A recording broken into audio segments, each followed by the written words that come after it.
món này, tại vì nó là hai trong một của cái điều mà bạn yêu thích cơ mà, đúng không? Ở Việt Nam sẽ có rất là nhiều những loại cà phê độc đáo, và đây chính là một trong những món cà phê mà mình cảm giác là nó vừa độc đáo vừa kỳ lạ nữa. Không biết là nó sẽ vị là như thế nào, chúng ta hãy thử nhé.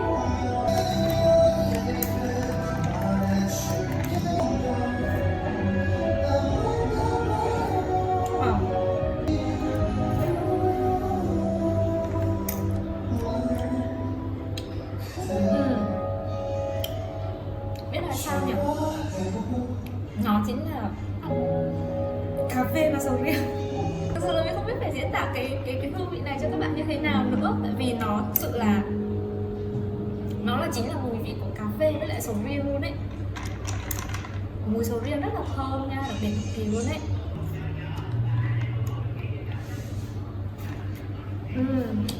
Một sự kết hợp rất là tuyệt vời.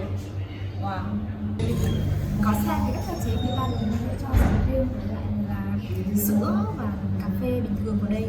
Và mình uống thì cái vị của nó rất là độc đáo luôn. Và các bạn nếu như mà thử tới Việt Nam nha thì chắc chắn là hãy, nếu mà muốn thử những cái món cà phê độc đáo thì cái này nên được xếp là ưu tiên. Đối với những người yêu thích sầu riêng nha thì là số 1 nha.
Ok mọi người, và đây chính là cà phê trứng. Tên ta mình là cà phê trứng.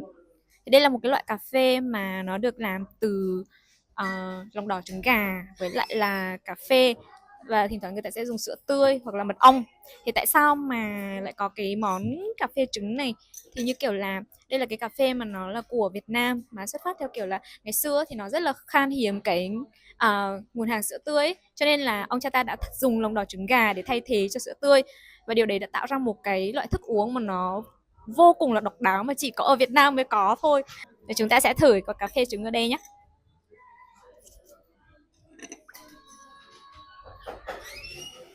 Ồ, bên này có lớp bọt, một ít bột cà phê. Tôi sẽ đánh cái này lên.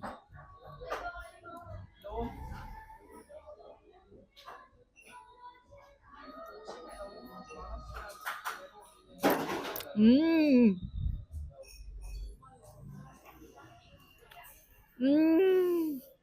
Tuyệt vời mọi người ơi. Mình nghĩ là ở đây là các bạn ấy sử dụng sữa tươi ấy. Và cái lượng sữa thì nó cũng không quá ngọt, cho nên là đối với mình là rất là tuyệt vời, rất là ok luôn. Wow. Cái này là 10 trên 10 nha. Bình thường cà phê trứng ấy thì họ nói là ủa, cà phê trứng hả, trứng mà uống với cà phê hả, tinh chết. Nhưng mà thực sự là trứng với cà phê là một cái sự kết hợp rất là sáng tạo nha. Mình thấy là nếu mà ai chưa thử ấy thì sẽ có định kiến, nhưng mà thử rồi thì sẽ bị nghiện đó. Cái này phải uống ngọt nha. Nếu mà uống không ngọt á, mình order không có đường á thì nó sẽ hơi tanh một chút. Ban đầu thì mình nói là đừng bỏ ngọt, nhưng mà các bạn nhân viên nói là trứng này thì nên bỏ ngọt á, cho nên mình nói ok.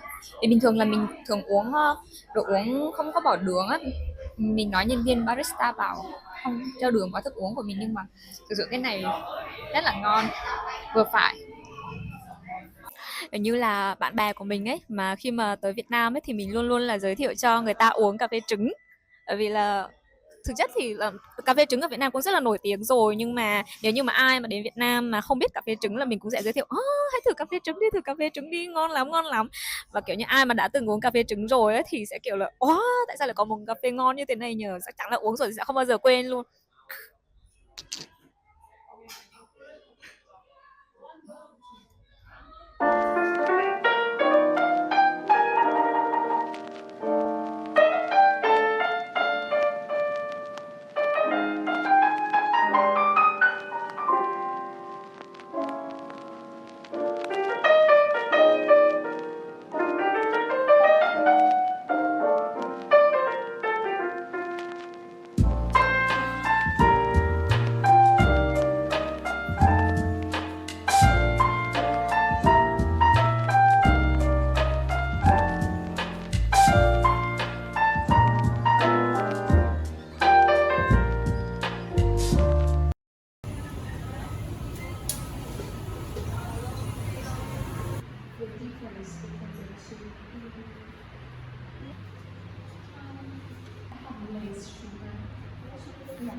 Có đá không đá?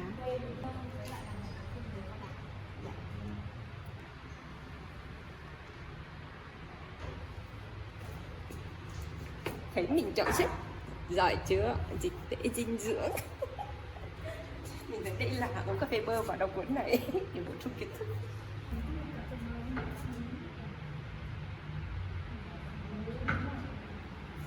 Xin chào mọi người.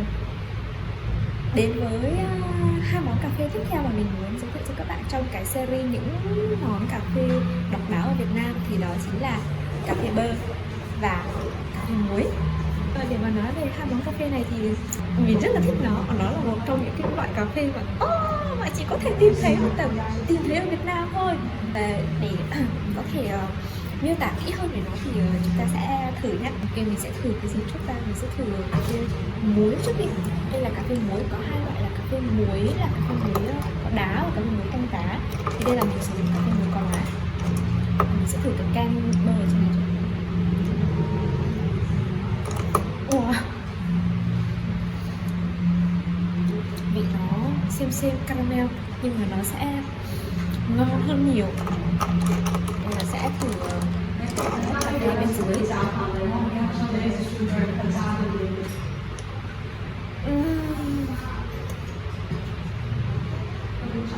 Nó ngon quá nhưng mình không biết phải dùng từ gì để diễn tả luôn. Không biết cà phê muối là ai sáng tạo ra ta? Cái này mình cũng không rõ lắm mọi người. Các bạn có biết không?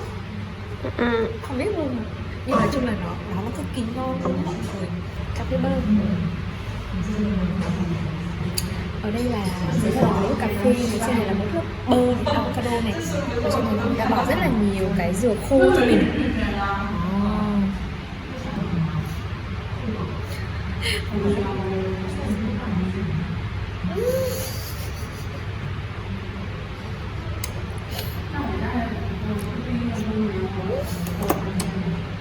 Mình thích cà phê bơ đến nỗi là mình rất là thường hay mua bơ về xong ở nhà tự làm cà phê, nhưng mà mình làm nó cũng không thể nào mà ngon bằng quán làm được. Các bạn tưởng tượng như nó là sinh tố bơ nhưng mà có thêm cả vị đậm đà, vị đắng và vị thơm của cà phê nữa, cộng thêm nữa là cho những cái là dừa khô này vào á. Nó ngon lắm mọi người ơi, nó ngon hơn ăn sinh tố nhiều và nó còn thú vị hơn là việc các bạn uống một cốc cà phê thông thường rất là nhiều luôn. Wow.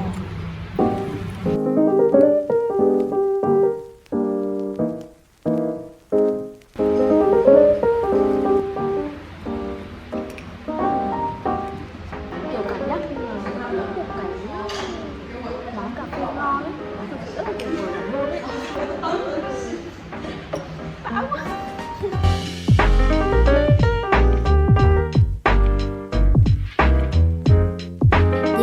Và video của mình đã có 4 loại cà phê xuất hiện.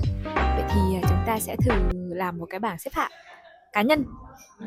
Xếp hạng là xem là trong 4 cái loại cà phê mà chúng ta đã thử đấy thì cái cà phê nào sẽ là cái loại cà phê mà xếp ngon nhất. Đối với mình thì cái bảng xếp hạng cá nhân của mình sẽ là đầu tiên là cà phê sầu riêng, tiếp đến là bơ, tiếp đến là muối và cà phê trứng. Bởi vì lý do là cà phê trứng thì nó hơi tanh và nó hơi đắng ấy.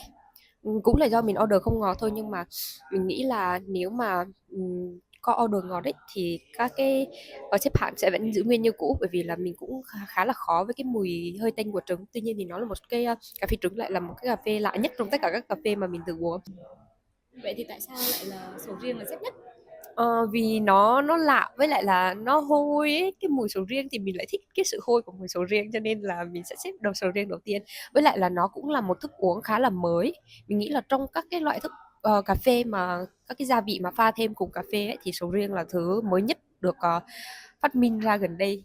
Còn đối với mình á là mình sẽ xếp là mình xếp cà phê trứng là số một, sau đấy là sẽ đến cà phê bơ, cà phê muối và cà phê sầu riêng là cuối cùng.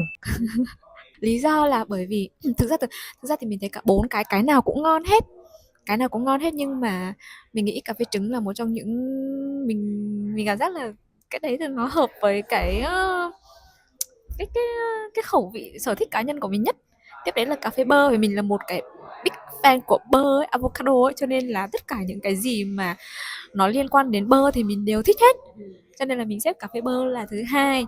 Cà phê muối thì trời ơi, nó ngon quá mọi người ơi. Lúc đầu là mình định xếp cà phê sầu riêng là thứ ba cơ, nhưng mà thực sự thì cái quán này đã làm cái riêng cái quán này nha đã làm cho cái món cà phê muối này tăng lên một bậc, và nó chiến thắng cà phê sầu riêng để xếp hạng vị trí thứ ba trong bốn món cà phê đặc biệt.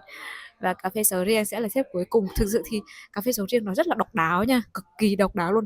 Nếu mà dựa trên cái tinh thần của video là những loại cà phê độc đáo thì chắc chắn là cà phê sầu riêng sẽ là xếp số một. Nhưng mà đây là cái bảng xếp hạng dựa trên cái sở thích cá nhân của mình, cho nên là mình xếp cà phê trứng là xếp thứ nhất, còn cà phê sầu riêng sẽ là bạn này nằm ở vị trí thứ tư.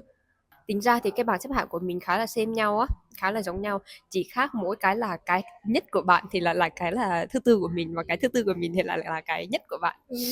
Cho nên là khác nhau hai cái đầu rất là extreme luôn. Nhưng mà cái ở giữa là mình có chung quan điểm là cà phê avocado và cà phê bơ và cà phê muối ấy, thì nó khá là ổn định về cái ranking của mình. Nếu như là các bạn đến Việt Nam thì hãy thử bốn loại cà phê này nha. Nói chung là các bạn nếu mà thử hết được thì càng tốt, bởi vì nó thực sự là ngon lắm mọi người sẽ không thể nào mà tìm được một cái đất nước nào mà có những cái loại cà phê độc đáo mà nó ngon như thế này đâu mọi người ơi. Rất là tuyệt vời luôn á. Mình uống mà xong kiểu cảm giác mình như này này, đã. Giống như uống một ly cà phê lạnh nhưng mà giống như là có một cái warm hug, một cái ôm ấm áp. Cảm ơn mọi người đã xem video nha. Hy vọng các bạn sẽ thích video và sẽ ủng hộ mình trong những video tiếp theo. Bye bye.